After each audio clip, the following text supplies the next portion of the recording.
Main verb बता दिया था, मॉडल्स बता दिया था, और नॉन वर्ब का सेक्शन सारा बता दिया था। एक बार रिकॉल करवा देते हैं पीछे वाली चीज़ें। ऑक्सिलरी वर्ब ओवरऑल मिला के कितना बताया था? 11 बताया था। उस 11 में तुम्हें ये बताया था कि है तो जनरली वर्ब का पार्ट है, और जब वर्ब का पार्ट है तो ऑब्वियस बात है सिंगुलर प्लूरल को कंसीडर करेगा। कौन कौन सा सिंगुलर होता है, कौन कौन सा प्लूरल होता है, ये चीज़ें मैंने तुम लोग को बता दिया था। ठीक है। दूसरी बात कि जब मेन वर्ब पे आते हैं तो मेन वर्ब की चीज़ें मैंने तुम्हें पहले भी बता रखा है कि जितना तुम्हारा स्ट्रक्चर है वो सारा का सारा क्या है? मेन वर्ब है। चाहे वो एक्टिव का ले लो, चाहे वो पैसिव का ले लो। कुछ और भी जैसे मॉडल्स के साथ आते हैं। फिर तुम्हें मॉडल्स 13 बताया। मॉडल्स के साथ ही के बाद और बताया कि जब भी तुम मॉडल्स का फॉर्म यूज करोगे तो उसके बाद कौन सा फॉर्म आता है? V1 का फॉर्म आता है। जब तक कि वो मॉडल्स मेन वर्ब के फॉर्म में काम ना करें, जिसमें कि 3 मैंने कंसीडर करके अलग करवा दिया था, जैसे कि नीड था, डेयर था और मस्ट था।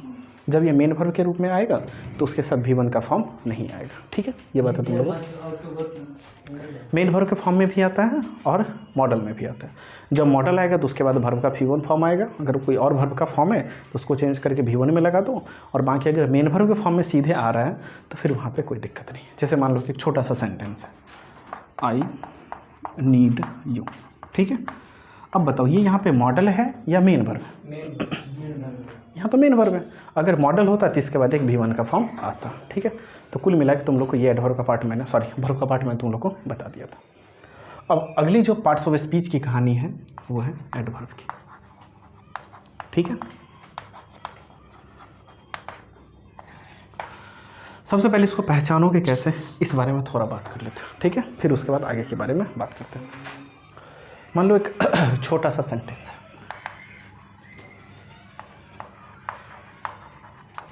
राम केम। एक एक वर्ड का पार्सिंग करो और एक एक वर्ड का ग्रामर बता दो जल्दी।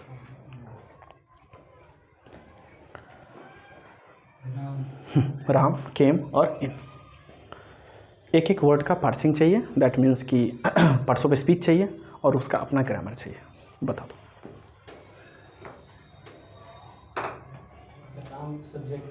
ओके चलो, ये मैं लिख दे रहा हूँ कि राम अपने आप में किस चीज़ का काम करेगा? सब्जेक्ट का करेगा। देख लो, डस्टलेस यही है। केम क्या है? वर्ब है। अब इनके बारे में बताओ, राहुल तुम बताओ, इन क्या?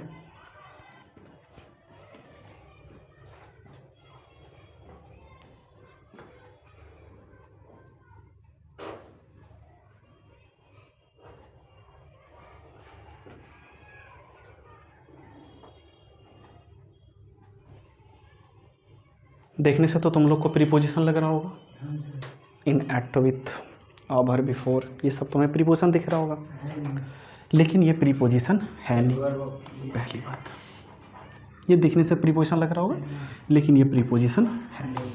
ठीक है, अब प्रीपोजिशन क्यों नहीं है तो सबसे पहले इस बात को समझ लो कि जितना भी तुम्हारे पास पार्ट्स ऑफ स्पीच ओवरऑल मिला के तुम्हारे पास 10 है, उस 10 में सबका अपना अपना ग्रामर है। ग्रामर है नहीं, नाउन का यूज कुछ और के लिए आता है, प्रोनाउन का यूज कुछ और के लिए। जैसा कि पता भी है तुम लोगों को कि अगर तुम्हें सेंटेंस में सब्जेक्ट या अगर ऑब्जेक्ट यूज करना है तो या तो तुम नाउन का यूज करते हो या नहीं तो प्रोनाउन का। एडजेक्टिव और एडवर्ब है तो दोनों क्या होते हैं? क्वालिफायर होते हैं, दैट मीन्स कि क्वालिटी को बताना होता है। ठीक है, प्रीपोजिशन कंजंक्शन का काम क्या है? जोड़ने का काम करता है। ठीक है, इंटरजेक्शन का काम क्या है? अगर तुम्हें सडन फीलिंग्स वाली कोई बात आती है तो वहाँ पे चल के तुम किसका यूज़ करोगे? इंटरजेक्शन का। तो सबकी बातें अपनी अपनी बटी पड़ी है, और सेंटेंस में अगर किसी पार्ट्स ऑफ स्पीच का यूज करोगे तो उसका अपना ग्रामर वहाँ पे अप्लाई होता है। ठीक है, और पार्ट्स ऑफ स्पीच का जो डेफिनेशन तुम लोग को बताया गया था, on the basis of the function you have to use a word in a sentence, मतलब ये कि जिस फंक्शन के आधार पे तुम किसको जज करोगे? वर्ड को जज करोगे। कहाँ पे? सेंटेंस में, वही तुम्हारा पार्ट्स ऑफ स्पीच होता है। अब देखने से अगर तुम्हें यहाँ पे गो लिख दें तो ये गो क्या वर्ब होगा?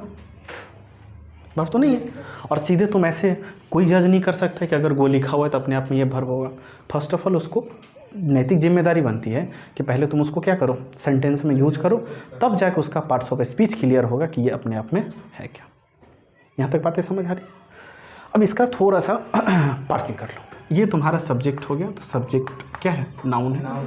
ये वर्ब है, इसमें कोई दिक्कत नहीं है। लेकिन ये जो इन लगा हुआ है तो देखने से तुम्हें ये प्रीपोजिशन लग रहा है, लेकिन अगर तुम इसको प्रीपोजिशन कहते हो तो प्रीपोजिशन का अपना ग्रामर होता है।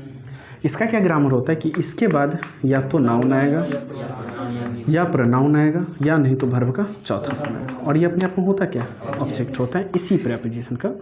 और प्रीपोजिशन का ऑब्जेक्ट इस बात के लिए भी होता है क्योंकि इसके मीनिंग को क्वालिफाई करता है। यहाँ तक समझ आ रही है? तो अगर ये प्रीपोजिशन है तो फिर इसका नाउन प्रोनाउन कहाँ है, या वर्ब का चौथा फॉर्म अगर आएगा तो वो तो नहीं है। तो इसका मतलब एक बात क्लियर हो गया कि ये प्रीपोजिशन है ही नहीं। ठीक है। और कुछ आजकल कुछ लोग को भी मैंने देखा है, सुना भी है कायदे से, कि जैसे प्रीपोजिशन है तो सबसे पहली बात ये कि शायद बताया भी था तुम लोग को कि ये मान लो टू है। ठीक है।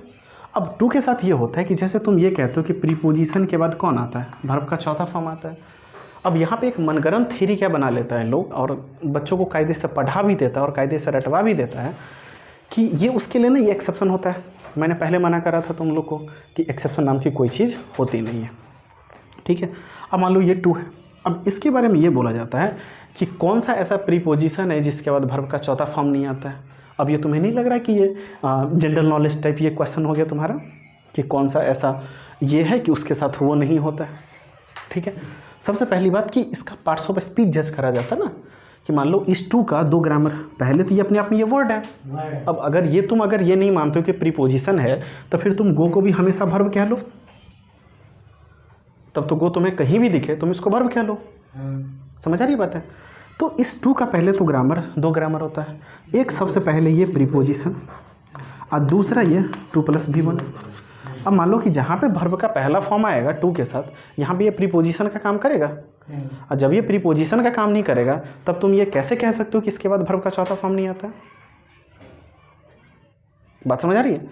तब तो ये मनगढ़ंत थ्योरी नहीं हुई कि प्रीपोजिशन के बाद वर्ब का चौथा फॉर्म आता है, लेकिन टू एक ऐसा प्रीपोजिशन है जिसके बाद वर्ब का चौथा फॉर्म नहीं आता है। और इससे भी बड़ी बात, इसका भी एक कायदे से नोट्स तैयार करा जाता है कि कुछ ऐसे भी टू हैं जिनके बाद वर्ब का चौथा फॉर्म नहीं आता है, तो तुम्हें वो एक कस्टम आ गया, एडिक्टेड टू आ गया, इन सब के साथ तुम्हें वर्ब का चौथा फॉर्म पढ़ा दिया जाता है कि ये एक ऐसा टू है जिसके बाद वर्ब का चौथा फॉर्म आता है, जबकि उसकी अपनी कहानी है। मान लो अगर दो वर्ड अगर ऐड करोगे तब तो फ्रेज का सेंस देता है ना। और जनरली फ्रेज कैसे बनता है, नाउन प्रीपोजिशन को जोड़ के, वर्ब नाउन को जोड़ के, वर्ब प्रीपोजिशन को जोड़ के, प्रीपोजिशन एडवर्ब को जोड़ के फ्रेज तो ऐसे बनता है। और जैसे ही तुमने दो तीन वर्ड्स को ऐड करा, दो वर्ड्स को ऐड करा, तो वो फिर वर्ड रहा कहाँ, तब तो या तो कंपाउंड वर्ड में चला जाएगा या नहीं तो फ्रेज में चला जाएगा। बात समझ आ रही है? तो बस यही चीज़ें हैं कि ये यहाँ पे प्रीपोजिशन है ही नहीं, यहाँ पे आके ये नॉन वर्ब का सेक्शन हो जाता है। अब इसका तुम ट्रीट किसके तरीके से करोगे, प्रीपोजिशन के तरीके से करोगे कि नॉन वर्ब के तरीके से करोगे? प्रीपोजिशन तरीके से तो हो नहीं सकता है, और जब प्रीपोजिशन के तरीके से नहीं होगा तो प्रीपोजिशन नहीं है। ठीक है। तो ये सब एकदम फैला हुआ ना भांति, जिसको कह सकते हो भ्रांति या मिथ कह सकते हो, ये एकदम मिथ है। ठीक है। और उन्हें लगता, और बच्चों को भी लगता है कि क्या ही कहने, एक्सेप्शन जो है, जबकि एक्सेप्शन कुछ होता नहीं है। यस, इन प्रीपोजिशन नहीं आते हैं उसी पे, उसी को बताने के लिए इतना सारा वो कर रहे हैं। ठीक है। ये वर्ब हो गया, ये सब्जेक्ट हो गया। अब इसको देखो कि ये कायदे से तुम्हें पता चल गया कि प्रीपोजिशन तो नहीं है। अब प्रीपोजिशन नहीं है तो वो होगा क्या, और अगर कुछ भी होगा तो तुम्हारे पार्ट्स ऑफ स्पीच के ही पार्ट का कुछ ना कुछ होगा, चाहे वो डिटरमाइनर हो, नाउन हो, प्रोनाउन हो, एडजेक्टिव हो, वर्ब हो, एडवर्ब हो, प्रीपोजिशन हो, कंजंक्शन हो, इंटरजेक्शन हो, या नॉन वर्ब का सेक्शन हो, यही कुछ होगा 10 में से। अब इसको देखो कि ये किसके साथ जुड़ा हुआ है। तुम्हारे सेंटेंस में कितने वर्ड्स हैं? 3 वर्ड्स हैं। या तो राम के साथ जुड़ेगा या नहीं तो वर्ब के साथ जुड़ेगा, केम के साथ जुड़ेगा। अब बताओ, राम इन या केम इन? केम इन ना। ये वर्ड किसके साथ जुड़ेगा? इसके साथ जुड़ेगा। इसका मतलब ये इसके साथ जुड़ा तो ये अपने आप में क्या है, वर्ब है। और वर्ब को क्वालिफाई करने वाला कौन होता है, वर्ब की विशेषता बताने वाला कौन होता है, एडवर्ब होता है। इसका मतलब ये इन यहाँ पे प्रीपोजिशन नहीं है, ये यहाँ पे क्या है, एडवर्ब।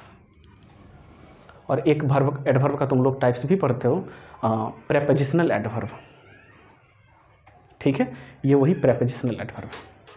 ठीक है। अब जो वापस एडवर्ब की थोड़ा सा एक छोटा सा डेफिनेशन लिख लो।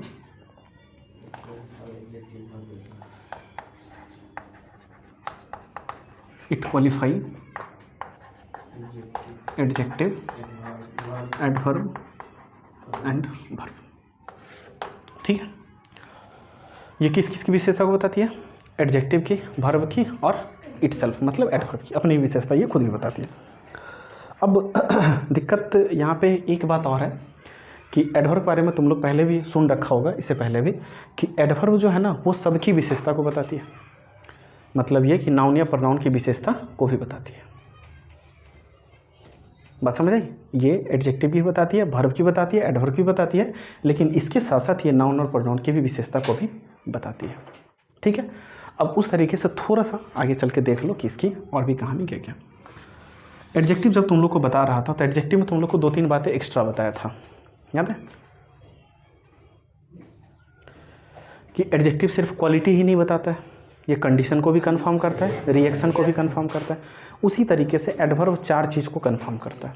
ठीक है, और दूसरी सबसे बड़ी बात ये कि जितने भी पार्ट्स ऑफ स्पीच हैं, जैसे नाउन है, प्रोनाउन है, एडजेक्टिव है, वर्ब है, एडवर्ब है, जैसे कि नाउन के ग्रुप में डिक्शनरी में उसको अपना कुछ वर्ड्स मिला हुआ है। जैसे नाउन का अगर तुम लोग नेमिंग वर्ड कहते हो तो नेमिंग वर्ड में क्या, राम, श्याम, पेन, इट, जो भी मतलब कि नाउन है वो सारा का सारा नाउन के ग्रुप में मिला हुआ है। प्रोनाउन पढ़ते हो तो प्रोनाउन के ग्रुप में भी कुछ ना कुछ वर्ड्स मिला हुआ है।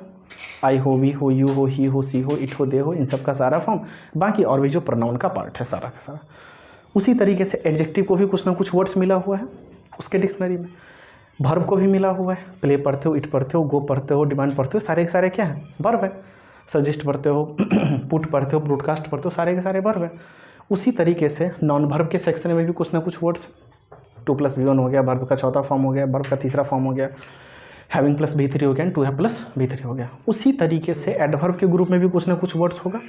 ठीक है, और एक एडवर्ब पहचानने का तरीका है जिसको कि तुम कह सकते हो आइडेंटिफाइंग द एडवर्ब, तो वो है कि अगर वर्ड के अंत में अगर ly लगा हुआ है तो वो अपने आप में क्या होगा, एडवर्ब होगा। बैग नीचे रख दो ना, पूरा साफ़ सुथरा ही है। ठीक है, हाँ, इसमें नीतू सुबह सुबह आती है, पोछा वोछा लगा के जाती है यहाँ से।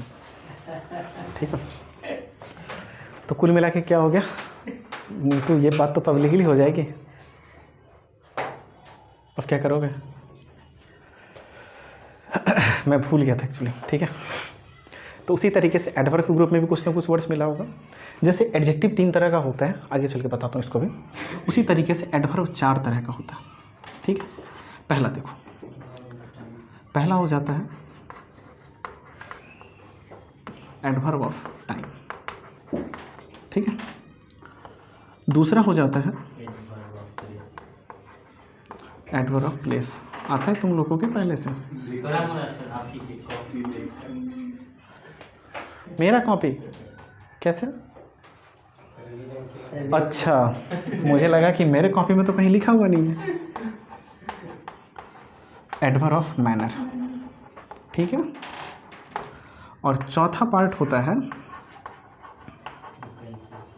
Adverb of frequency. ठीक है, ये 4 पार्ट तुम्हारे सामने में लिखा हुआ।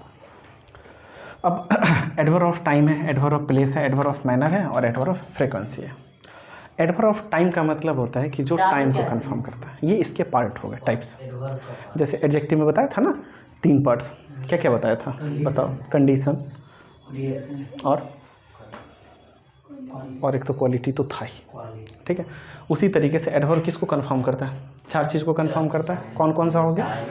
Adverb of time, place, frequency और मैनर को कंफर्म करते हैं, 4 चीज़ को। और ये जनरली इसमें से कुछ मतलब एडवर्ब तुम्हें ऐसा मिलेगा जिसके अंत में ly नहीं लगा रहता। ठीक है, और इस बात पे भी फोकस मत करना कि जितना ly लगा हुआ वर्ड है वो सारा का सारा एडवर्ब हो, ऐसा ज़रूरी नहीं। कुछ ly लगा हुआ वर्ड तुम्हें एडजेक्टिव भी मिलेगा। ठीक है, और कुछ ly लगा हुआ वर्ड एडजेक्टिव और एडवर्ब दोनों होगा, और कुछ बिना ly का भी एडवर्ब होगा। ठीक है, वो सारा डाटा मैं बता दूंगा, परेशान होने की कोई ज़रूरत नहीं है। ठीक है, पहला देखो क्या है एडवर्ब ऑफ टाइम। जैसे मान लो कि एक छोटा सा सेंटेंस से चीज़ें समझा देता हूँ। ही मीट यस्टरडे। ठीक है, अब बहुत लोग इसमें करेगा क्या कि इसको सब्जेक्ट वर्ब और ऑब्जेक्ट में कंसीडर कर लेगा, बट ऐसा ज़रूरत नहीं है कि सारा 3 वर्ड्स का सेंटेंस सब्जेक्ट और ऑब्जेक्ट में ही कंसीडर करा जाएगा। ही क्या है अपने आप में? सब्जेक्ट। मीट क्या है? और ये क्या है, अभी तो क्लियर नहीं है। अब इसको देख लो कि क्लियर नहीं है, मान लो कि अगर तुम्हें ये क्लियर अभी नहीं है, ऐसा समझो, ठीक है। तो अगर अभी ये क्लियर नहीं है तो ये किसी ना किसी के साथ तो आएगा। अब ऐसा तो है नहीं ना कि किसी भी वर्ड्स को ले लो, बोर्ड पे फेंक दो, अपने हिसाब से एडजस्ट कर लेगा, ऐसा तो है नहीं। अगर कोई आएगा तो दो ही चीज़ है, ग्रामेटिकली करेक्ट होगा और मीनिंगफुल होगा। मतलब ग्रामेटिकली भी करेक्ट होगा और उसका अपना मीनिंग भी होगा, ठीक है। अब ये देखो, ये एस यस्टरडे जो है किसके साथ जुड़ा हुआ है, ही यस्टरडे या उसका मीट यस्टरडे, मीट यस्टरडे ना। अब ये किसके साथ जुड़ेगा, वर्ब के साथ कि नाउन के साथ, और वर्ब को क्वालिफाई करने वाला कौन होता है, एडवर्ब होता है। अब बताओ ये कौन सा एडवर्ब है, यहाँ तक बातें क्लियर हो गई, ठीक है। ये कौन सा हो गया, एडवर्ब ऑफ टाइम। अगला क्वेश्चन देखो, इसी को थोड़ा सा सेम सेंटेंस लिख रहा हूँ ताकि समझने में आसानी हो। ही मेट डाउन स्टेयर्स, ठीक है। सब्जेक्ट बताओ, ही है, मेट क्या है, वर्ब है, डाउन स्टेयर्स का मतलब क्या, कहीं पे वो मिल रहे हैं सीढ़ी वगैरह के आसपास, ठीक है। तब ये किसके साथ जुड़ेगा, उसका मिलना वहाँ पे कि he downstairs, met downstairs ना, इसका मतलब है कि ये किसको क्वालिफाई करेगा, वर्ब को। तो ये अपने आप में किस चीज़ का काम करेगा, एडवर्ब प्लेस। तो ये एडवर्ब हुआ ना, एडवर्ब प्लेस हुआ तो ये तो एडवर्ब होगा ना, तो एडवर्ब हुआ ना। अगला देखो क्या लिखा हुआ है, मैनर ना। अब मैनर में देखोगे तो मैनर में क्या होता है कि किसी चीज़ के बारे में जब तुम्हारा मैनर कैसा होता है, ठीक है। छोटा सा सेंटेंस से क्लियर कर दे रहा हूँ। सी sang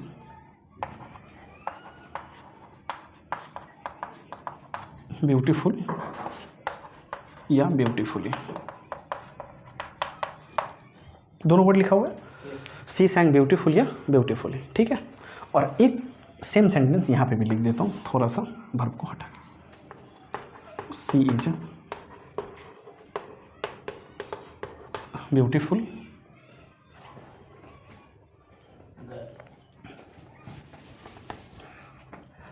या ब्यूटीफुली, लिखा हुआ है। अब देखो पहले नीचे वाले को ठीक कर लो, सी sang ब्यूटीफुल या ब्यूटीफुली, ब्यूटीफुली होगा, क्यों, ध्यान से समझना। सी क्या है तुम्हारा, सब्जेक्ट है, और ये क्या है, वर्ब है। अब बताओ सी के बारे में बोला जा रहा है या उसका गाने के बारे में बोला जा रहा है, यहाँ क्लियर है ये चीज़। और गाने के बारे में बोला जाएगा तो ये अपने आप में क्या है, वर्ब है ना। तो वर्ब को क्वालिफाई करने वाला कौन होगा, एडवर्ब होगा।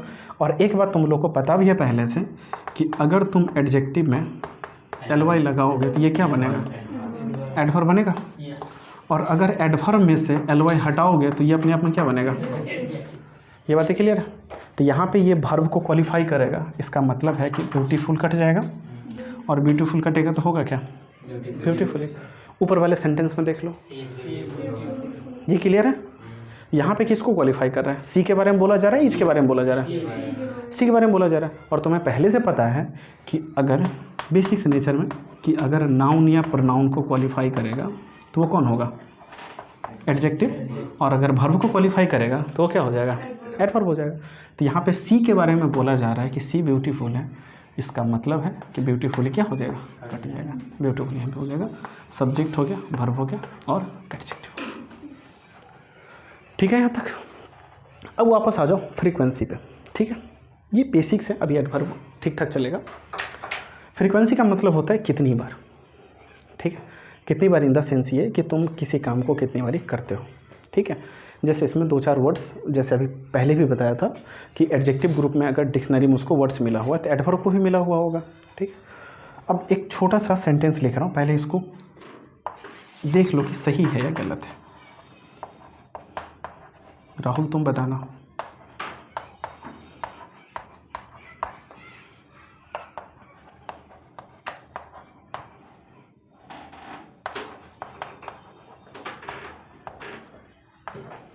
दोनों में से सही कौन सा है, आई ऑलवेज हेल्प यू या आई हेल्प ऑलवेज यू। अच्छा बताओ, ये पढ़ने से ही लग जाएगा दोनों में से सही कौन सा है, बताओ।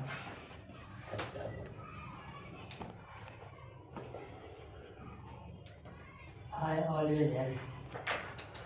वो तो सही है, नीचे वाला गलत क्यों है ये बता दो।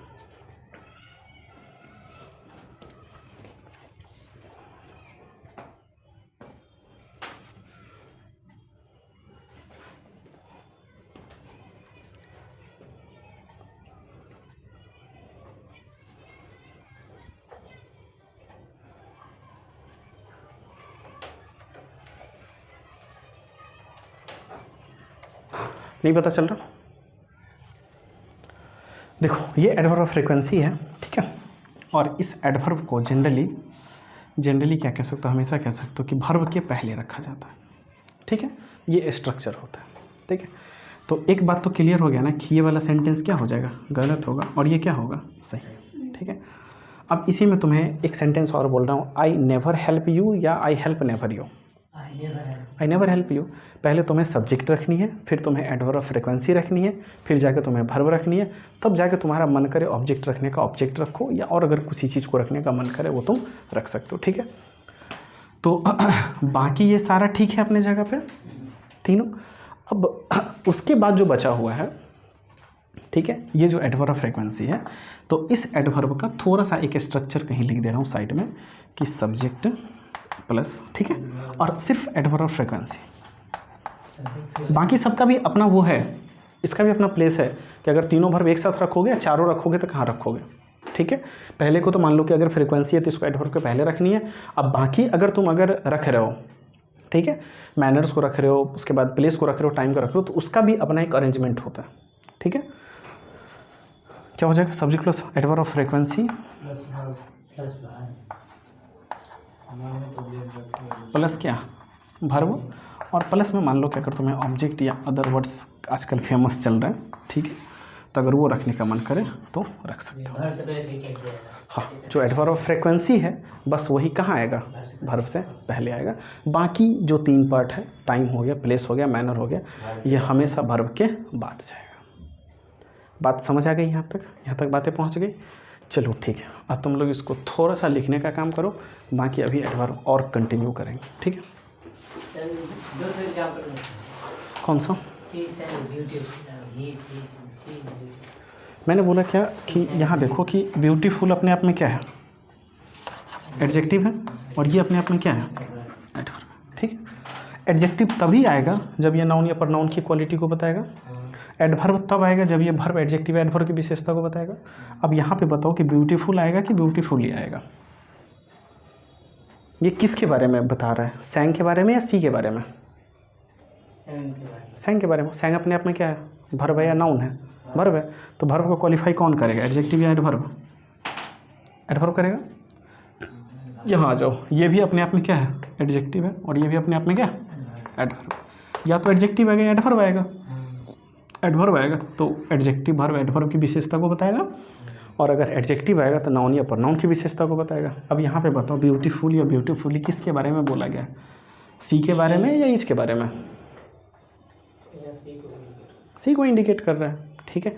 और इस तो अपने आप में क्या है, ये तो ऑक्सिलरी वर्ब है ना, और ऑक्सिलरी वर्ब की कहानी क्या होती है, उस दिन बताया था ना, ये कोई एक्शन नहीं होता है, ये एक एक्सप्रेशन देता है, ठीक है, स्टेट बताता है, फीलिंग्स बताती है, राइट।